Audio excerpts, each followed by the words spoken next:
Hi, it's me, Samby. Here at Full Frontal, we can't believe how many pieces about gun violence we need to make, but unfortunately, it's always topical in the U.S. So my staff has compiled some of our most in-depth pieces on the subject. Never easy to talk about, always important. Please don't make us make any more of them.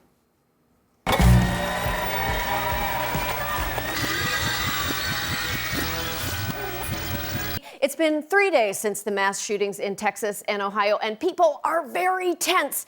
Our nation's butthole is clenched so tight it could hoist a bowling ball. Last night in Times Square, a motorcycle backfired and the crowd stampeded thinking there was a gunman loose. Gentle request to the automobile industry, could you please make vehicles that don't make gun sounds? Any other sound would be fine. Make it so backfiring cars sound like DJ Khaled. DJ Khaled, another one. See, that's not scary, and now you know that car doesn't go down on his car wife. And if that's not practical, here's a better idea. Get rid of the guns. People should not have to stampede through Times Square for anything but free samples at the M&M store. We are so sick of living in fear for no goddamn good reason. It is aging us. When this show premiered 3.5 years ago, I looked like this. Oh my God. Can you believe that outfit I'm wearing? What was I thinking? It's very clear what the problem is, despite the usual attempts by the president and others to pin the blame elsewhere like this. We must reform our mental health laws to better identify mentally disturbed individuals. Mental illness and hatred pulls the trigger, not the gun. Right. The gun didn't pull the trigger because that is physically impossible unless maybe it had one of its ribs removed. But the gun did put the bullets into people. Mental illness did not. As far as we know, the El Paso shooter wasn't mentally ill at all. Being a racist monster isn't a mental illness. In fact, you can be one and be a very stable genius. Painting mass shooters as mentally ill is unfair to the vast majority of mentally ill people who aren't stocking up on killing machines. It's a lazy assumption. It would be like if I assumed that you were all feeble-minded scrotes who could only manage an erection while stroking a gun. Stop trying to make this problem more complex than it is. We know what causes mass shootings, and you do too. It's the guns, stupid. You know, those weird metal thingies that have controlled every decision you've made your entire political career? But Trump found another scapegoat in his speech, citing people who immerse themselves in a violent fantasy world where they're constantly being attacked by enemies. No, not that violent fantasy world, this one. We must stop the glorification of violence in our society. This includes the gruesome and grisly video games that are now commonplace. Video games are not to blame for shootings or assaults or hate crimes. They are not that influential. My college boyfriend played Mortal Kombat all the time and he never learned how to finish me. Even the Supreme Court has called bullshit on the link between video games and violence, but the entertainment industry has always been an easy target for politicians trying to blame someone for violence. In the 90s, it was action movies. In the 80s, it was heavy metal. In the 50s, it was comic books. And obviously, the Civil War would never have happened if it wasn't for those violent chess sets. For those who still somehow don't get the link between guns and gun violence, a review by the Harvard School of Public Health found that, surprise, where there are more guns, there is more homicide. That research was the biggest waste of Harvard-educated minds since the writer's room at 2.5 Men. It's so painfully, stupidly obvious that guns cause gun violence, yet Republicans keep trying to find any other cause, no matter how nonsensical. Representative Candace Keller from Middletown posted this now-deleted message on Facebook blaming the recent shootings on gay marriage, drag queen advocates, and recreational marijuana. She also appeared to point blame at former President Barack Obama and football player Colin Kaepernick. Those don't cause mass shootings, although they would cause a hell of a party. Best bar mitzvah ever. Our political leaders are like those idiot Wheel of Fortune contestants who have most of the puzzle revealed but still keep guessing the wrong answer. It's guns, you heads. Just say guns. Trump's speech did make a few worthless nods toward curbing gun violence. He endorsed red flag laws, which would allow the confiscation of guns from people deemed to pose a threat. But those are state laws. The proposed federal legislation would only provide grants to states that choose to enact them. Trump also offered to expand background checks if Democrats would agree to tighten immigration laws, a compromise that gives everyone a win, including the El Paso shooter who called for tighter immigration laws in his manifesto. This was one of the deadliest hate crimes against Hispanic people in our country's history. Using it to give our xenophobic president a win would be a slap in the face. It would be like if we passed reparations for slavery but only paid them to Mel Gibson. And background checks aren't even a concession to the Democrats anyway. 92% of Republicans want them. Almost everyone supports them, except Mitch McConnell, who's refusing to let the Senate vote on a bipartisan background checks bill that was passed by the House. Unfortunately, the only way around Mitch is to win back the Senate. Either that or stick a bunch of patios on it. Republicans can't even consider gun legislation because they're afraid the NRA will attack them, which is a really horrible reason to let innocent people die. They are endangering all of America to appease a group that has fewer than 5 million members, which sounds like a lot, but that's only 1.5% of the U.S. population, keeping us from having sane gun laws. By comparison, 12 million Americans own Kenny G's Breathless album, and we don't let those assholes tell the rest of us what to do. Trump and the Republicans have laid out a clear solution to end gun violence. First, cure the mental illness they invented, then get rid of video games, the internet, plus transgender people, same-sex marriage, drag queens, marijuana, kneeling athletes, and Barack Obama. And while we're at it, all embrace Jesus Christ as our savior. It's just that simple. Well, how about this? Get rid of the guns. If not, come November 2020, we'll just get rid of you. There was another horrific mass shooting yesterday. We've come to expect that in the wake of those hellish events, the NRA actually grows stronger. But for once, that might not be true. A power struggle between the NRA's top leaders. There's some real drama playing out with the NRA convention. Oliver North has been asked to step down. Wayne LaPierre went public saying that Oliver North was threatening to take the NRA's board a bunch of accusations against him. Ooh, are you there, Marie Kondo? Because we got ourselves a mess on aisle. Pew, pew, pew, pew, pew. The NRA's power struggle is between these two gun baby crypt keepers. The bad man on the left is Wayne LaPierre, who has served as the NRA CEO since 1991. You might remember LaPierre from that time he responded to the Sandy Hook shooting like this. The only thing that stops a bad guy with a gun is a good guy with a gun. I call on Congress today to act immediately to appropriate whatever is necessary to put armed police officers in every single school in this nation. Time to dust off the trusty graphics package we've had since 1991. F you, Wayne LaPierre. That sentiment still stands.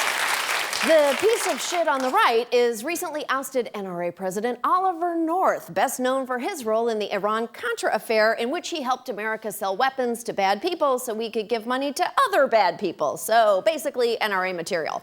LaPierre and North have been locked in a battle in which LaPierre accused North of attempting to blackmail him into resigning. LaPierre also claims North threatened to release damaging information on LaPierre and the NRA, including allegations against a staff member of sexual harassment and evidence that LaPierre spent nearly $500,000 on clothes and travel. How does Wayne LaPierre have an exorbitant wardrobe budget? Did he take all his guns into a men's warehouse and demand they sell him 300 of the same suit? The slap fight between LaPierre and North was itself all a part of a bigger conflict between the NRA and their longtime PR and ad agency, Ackerman McQueen, or as they affectionately call it, ACMAC, which sounds more like a character from Oklahoma who dies of dysentery. ACMAC has been working for the NRA since the 80s and is responsible for most of their public image, from Charlton Heston's For My Cold Dead Hands to NRA TV, which is a very normal online network. It delivers 24 hours a day of not just gun porn, but also every right-wing smear, conspiracy, and lie. Not all Muslims are radicalized, but all radicalized terrorists are Muslims. It's an invasion under the guise of migration. I believe she could have been talked into remembering something she may not have. It's not mass shootings or killing children in overwhelming numbers.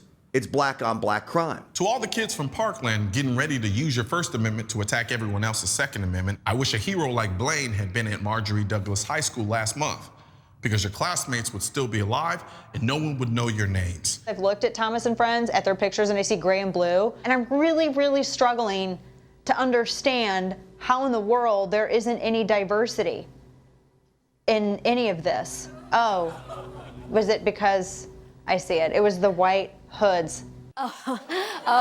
So there's also comedy. You know, putting a KKK hood on Thomas the Tank Engine doesn't make him more scary. He's already terrifying. The bizarre and disturbing contents of NRA TV actually aren't inconsequential. Some members of the NRA have been worried for a while that NRA TV distracted audiences from focusing on gun ownership, leading those members to push for the new NRA slogan, "Hey, we're shooting people weird, not KKK Thomas the Tank Engine weird." Ackerman McQueen is also the brain behind Carry Guard, which is essentially NRA's insurance if you murder someone. A bad guy walked in and opened fire. While others were panicked, one man was legally armed and well-trained. The police know it's a lawful shooting, but there'll still be a long night of interrogations. And the story will be on the news before he's home, which means lots of lawyers will contact the dead thug's family. This is why the NRA created NRA Carry Guard, the most comprehensive training, legal protection, and financial coverage available to those who carry. Oh my God, you guys, Dana Lash did something real bad in that 7-Eleven. Buy her insurance or she'll do it again. Carry Guard has also been the subject of various legal battles, which is too bad for the NRA since it was intended to secure their long-term prosperity. That's why I'd like to introduce them to my product, NRA Carry Guard, which protects you when your own ad agency f***s you out of your pro-gun money. And for this steady stream of racism and grift, the NRA pays Ackerman McQueen more than $40 million a year. Actually, the NRA doesn't currently know what they're paying Ackerman McQueen $40 million a year for. They're suing to find out, and ACMAC won't tell them. But we do know some of what they're spending the money on. They paid LaPierre's rival Oliver North $1 million to host 12 episodes of his own web series, and then they only made 4, which is crazy because I thought Ollie and cars selling guns for Contras was really gonna catch on. ACMAC has bled the NRA dry. An analysis of NRA finances showed that over the last 11 years, they were in the red for 7. The NRA is now hemorrhaging money so badly, they've had to freeze employee pensions, take away water coolers, and get rid of free coffee in their office, which is outrageous because when coffee is outlawed, only outlaws will have coffee. Another reason NRA employees need to share squares of toilet paper is that the organization spent an unprecedented amount, more than $50 million on the 2016 elections. However, that too seems to have backfired. The organization reported a total income drop of $55 million back in 2017. In 2017, their membership dues, Shannon, plunged $35 million, and it lost another $35 million in gifts and contributions. What does that tell you? And couple that with the changing views on common sense gun laws in this country. What does that tell you? Without a president threatening to take away their guns, members are less motivated to pay up. It's like how my college boyfriend only went down on me when I threatened to dump him, so I threatened to dump him twice a day. Gun owners just no longer feel the need to eat out the NRA, and I know that's a gross, unfair metaphor, and I apologize. We checked with our research department, and they confirmed nobody in the NRA has ever been eaten out. Meanwhile, if you get butterflies thinking about the pro-murder gun lobby going bankrupt, here's something that'll really get you going. Senate Democrats are now looking into alleged shady financial dealings of the NRA, which could threaten the gun rights group tax exempt status. So let's just quickly talk about the New York Attorney General's investigation into their tax-exempt status. How existential a threat would that be to its survival? If it loses its tax-exempt status, then the NRA will really cease to exist. The NRA could cease to exist? Don't make me cream my jeans on national television. Unfortunately, it's pretty unlikely that the NRA will actually fold. The NRA is a lot like measles. Whenever we think it'll go away and stop killing people, some idiot brings it back. That said, New York State's investigation into the NRA's shitty finances is very bad for them. And unlike the latest mass shooting, it's something they'll actually have to care about.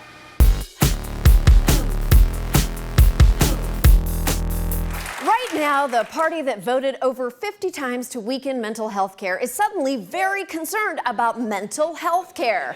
Not like concerned in the sense of funding it or doing anything about it, but concerned enough to use it as a distraction. A sicko like this guy, he was a sick guy. A lunatic kid gone crazy. The poster child for a mentally deranged individual. A deranged madman. This insane monster, this individual was nuts. If we keep screaming that he's crazy, everyone will forget that he did this with a gun that no one should ever have in the first place. Now look, we all know how I feel about guns. I hate them and I want to melt them down into jewelry for transgender vegans. And I am all for more funding for mental health, especially for my writers, every last one of whom has seasonal affective disorder. Guys, please get up. I promise I'll introduce you to John Oliver one day.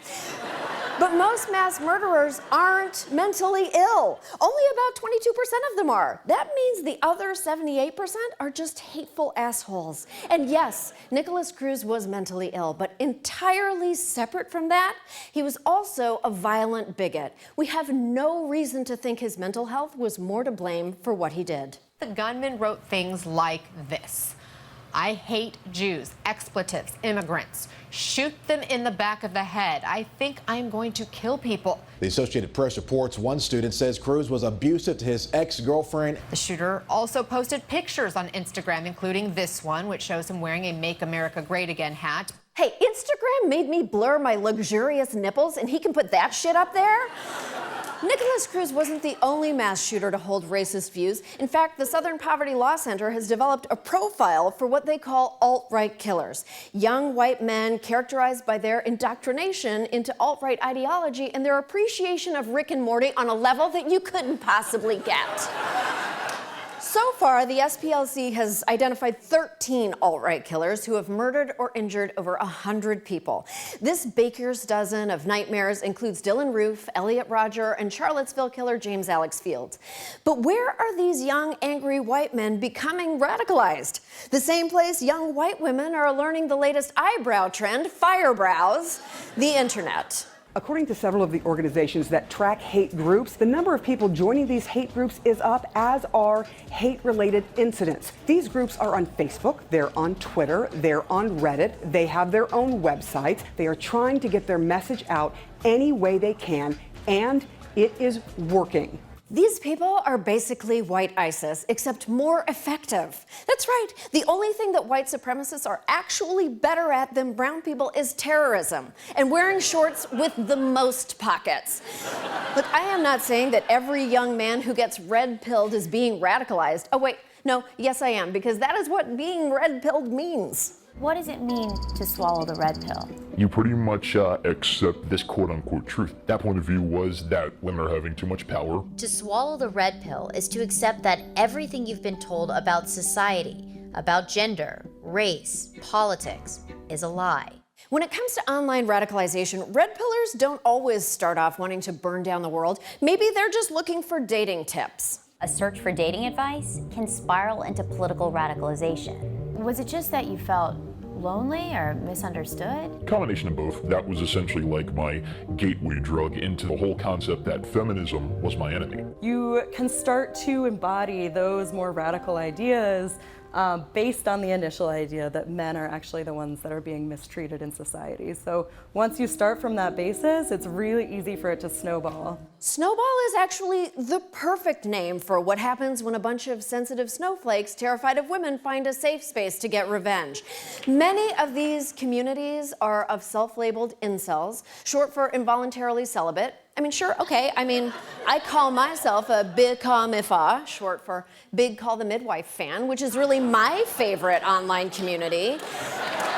Believe it or not, incels have a lot to say about women, who they call roasties, which I guess is a slur about how cis women's genitals look like roast beef. Well, joke's on them, because my vagina is actually a fully functioning gelato shop.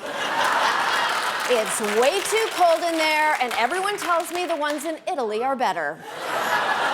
Alt-right mass killers aren't isolated. They grow out of online communities where people idolize Santa Barbara killer Elliot Rodger, film message board after message board with praise for school shootings, and Photoshop Dylan Roof's haircut onto their avatars.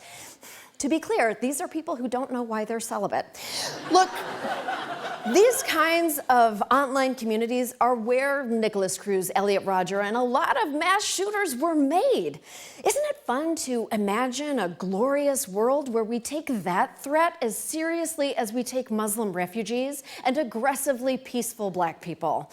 Before an alt-right shooter starts mass shooting, he's just an angry white man who hates women and people of color, and being angry and hateful is not a mental illness. In fact, some days it feels like it's as American as apple pie. These people lost their lives to the alt-right.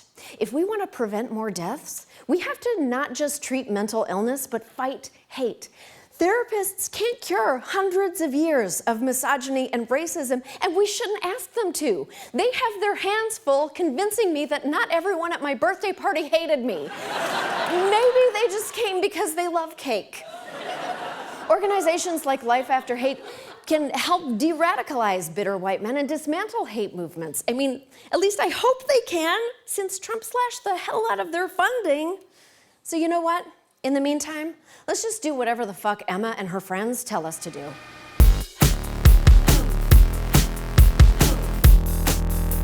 If I've learned anything since moving to America, it's that fried chicken is bread and gun violence happens every day. In the month since the Las Vegas shooting, over 900 more Americans have lost their lives to guns. We haven't heard about most of these because cable news is only on 24 hours a day, so we only take notice on the most shootiest days in the shootiest places. Mass shootings are scary and impossible to predict, except for this one big thing that's a really good predictor. Everytown for Gun Safety performed an exhaustive study of mass shootings from 2009 through 2016. There were 156 mass shootings. 54% of those incidents were related to domestic or family violence.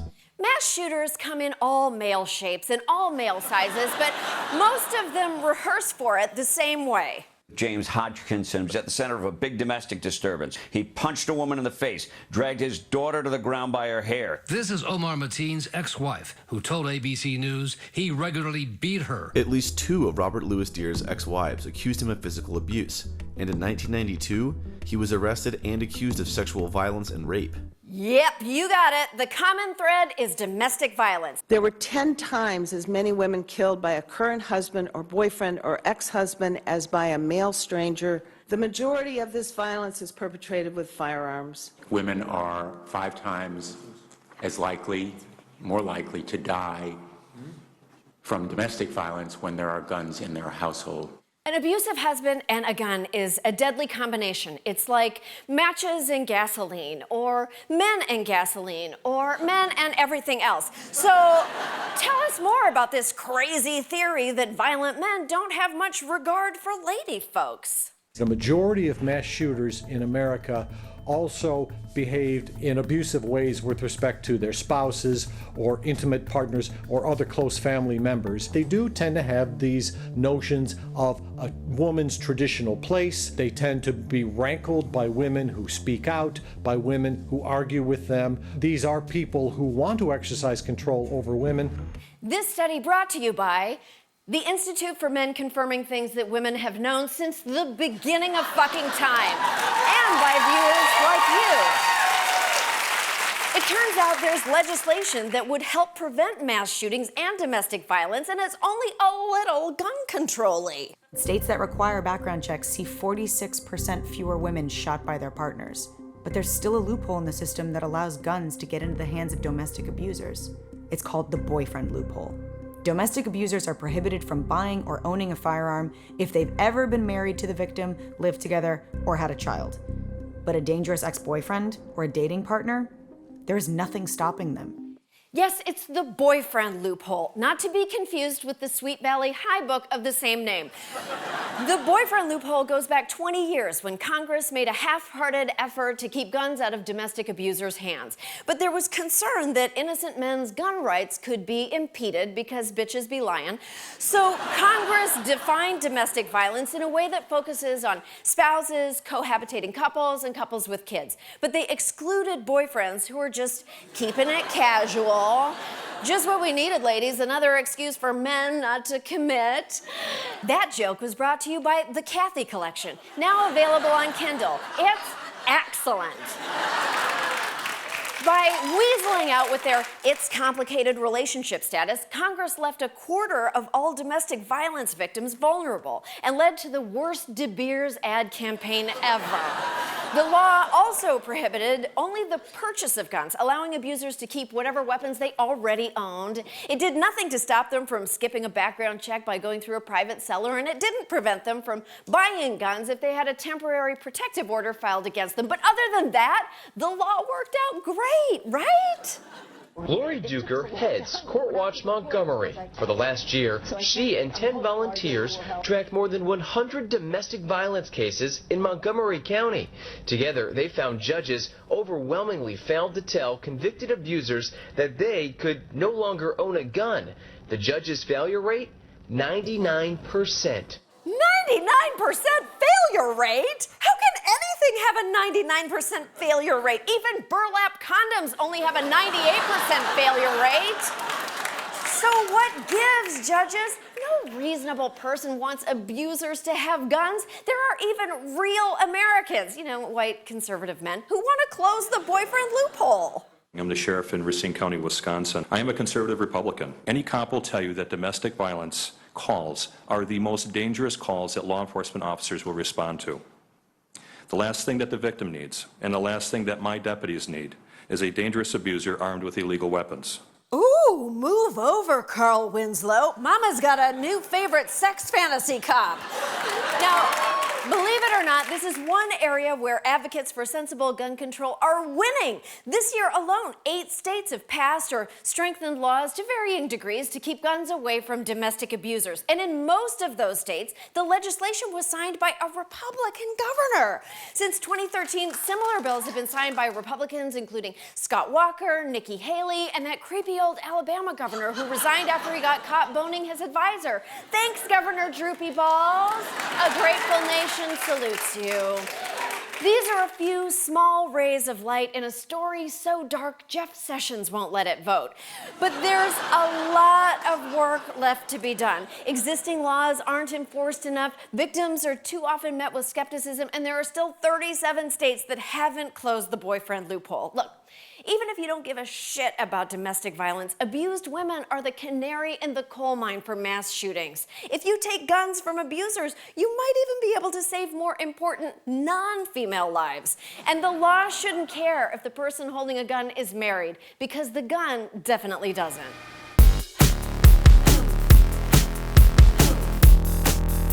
Well, here we are. Now, after a massacre, the standard operating procedure is that you stand on stage and deliver some well-meaning words about how we will get through this together, how love wins, how love conquers hate, and that is great. That is beautiful, but you know what? Fuck it. I am too angry for that. Love does not win unless we start loving each other enough to fix our fucking problems. There were 370 instances in 2015 where more than 4 people were shot at one given time, more than one per day. Hey, is it okay if instead of making jokes, I just scream for 7 minutes until we go to commercial? No, it's not okay? Okay, here we go. Mass shootings have become so frequent in this country. It seems like the only thing that will stop a bad guy with a gun is another bad guy with a gun who coincidentally came to shoot up the same place. Our mass shooter du jour was Omar Mateen, born in New York. He beat his ex-wife. He'd been reported multiple times to his employer as homophobic and unhinged, and the FBI had twice questioned him for ties to terrorism. But none of these things disqualified him from legally buying a gun that shoots 45 rounds a minute.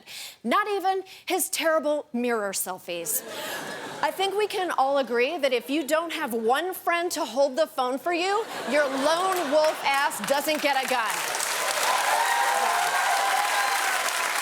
Let this be a lesson, ladies. If someone's Tinder profile is just mirror selfies, they're definitely a murderer. But you know what? Hey, who could have predicted that letting suspected extremists buy guns was a bad idea? Other than Obama less than 2 weeks ago. I've got people who we know have been on ISIL websites, living here in the United States, U.S. citizens, and we're allowed to put them on the no-fly list when it comes to airlines. But because of the National Rifle Association, I cannot prohibit those people from buying a gun. Obama may have been explaining that vulnerability in our gun laws at the very moment the Orlando shooter was taking advantage of it. Did the shooter just watch PBS NewsHour and go, hey, that's what I should do? You know what? Of course, this raises some very thorny questions. Should we restrict people's rights based on scary things they say? Are innocent lives worth less than the sanctity of free speech, even if it's hate speech? And what about profiling? You know what? These questions are hard. It's a lot easier to just accept that going to a public place carries a non-zero risk of dying in a hail of bullets. This could have happened anywhere in the world. Unfortunately, today was Orlando's turn. Orlando's turn? Mass shootings are so normalized now that we're taking turns. Hey, Minnesota, this is Delaware. It's my turn for a mass shooting tomorrow, but I have family visiting, so can you switch mass shootings with me? Thanks, bye. And as for anywhere in the world, not quite Sparky. Australia had 5 mass shootings between 1987 and 1996. Then the public decided that was no fun. Parliament passed strict gun laws, and they haven't had a mass shooting since then. Let me repeat that. Australia hasn't had a single mass shooting since the Fresh Prince left Bel Air and was never heard from again. Of course, you know, Australia doesn't have a Second Amendment. Love you, Madison. Congratulations on your Tony, but you really fucked us with that one. We can't constitutionally get rid of all guns, but can't we get semi-automatic assault rifles out of the hands of civilians? Sam B wants to take your guns away. Yes! The ones that mow down a room full of people in seconds, yes, I do want to take those guns away. These high-capacity penis substitutes are a shitty choice for hunting and home protection, but perfect for portable mayhem. That's right. What Paul Giamatti is to biopics, the highly profitable AR-15 is to deadly mass shooting. It turns up at gay nightclubs, movie theaters, an elementary school, colleges, even an office party with coworkers. It's nicknamed America's gun, and unlike handguns, it can be bought in Florida with no waiting period. Perhaps the governor would like to comment on that? Is there anything that you can do on a policy level to stop something like this in the future? Look, we're dealing with a tragedy right now. Our prayers go out to everybody impacted. Law enforcement's doing their job. If only shooting victims could dodge bullets as deftly as you dodged that question. There will be plenty of time to think about how do we make, continue to improve our society. What the fuck are you even talking about? This wasn't even Orlando's first high-profile gun murder of the weekend. Stop thinking and do something to improve our society. We're going to continue to work on how we do that. Look, we're a resilient state. Bye-bye. What? Oh, okay, bye-bye. Later, skater. Don't let the door hit you where the good Lord split you. Seriously, that guy bolted so fast, I'm surprised every wall in the Florida State House doesn't have a Rick Scott-shaped hole in it. But the governor didn't get too far before CNN managed to get him on the phone. There are a lot of Americans watching right now who want to know what they can do to help. What can they do to help, sir? I think the biggest thing is pray. Pray for the victims. pray for their families, pray that this never happens again. You heard the man. The biggest, most helpful thing you can do to ensure this never happens again is sit quietly in a room with your eyes closed, talking to nobody. Wait a minute. We pray after every mass shooting, and yet they keep happening. Maybe we're not praying right. Can we check the instruction manual? Thus, also faith by itself, if it does not have works, is dead. Oh, shit. We were supposed to do something while we prayed? To be fair, Rick Scott did sign a law restricting personal backyard shooting ranges in crowded residential neighborhoods, which is apparently something you have to tell Floridians not to do. But he spent most of his administration relaxing Florida's gun laws until they're looser than the twat of an elephant who just had triplets. I don't know if that's because Scott's head is essentially a semi-jacketed 209mm round point, and I don't care. Because as we were reminded yesterday, controlling lethal weapons through a patchwork of state laws is pretty useless as long as America still contains roads and Indiana. There is no shortage of troubled 20-somethings out there, and whether they're radicalized by ISIS or homophobia or white nationalism or a dislike of movies, we are making it far too easy for their derangement to kill us. So until we as a nation find the political will to reject a mass shooting per day as the price of freedom, I'm just gonna pray. Are you there, God? It's me, Sam. Please, bless the victims and their friends and families in their time of unspeakable pain. Give us the courage to say no more. And while you're at it, please send the NRA a plague of boils. Amen.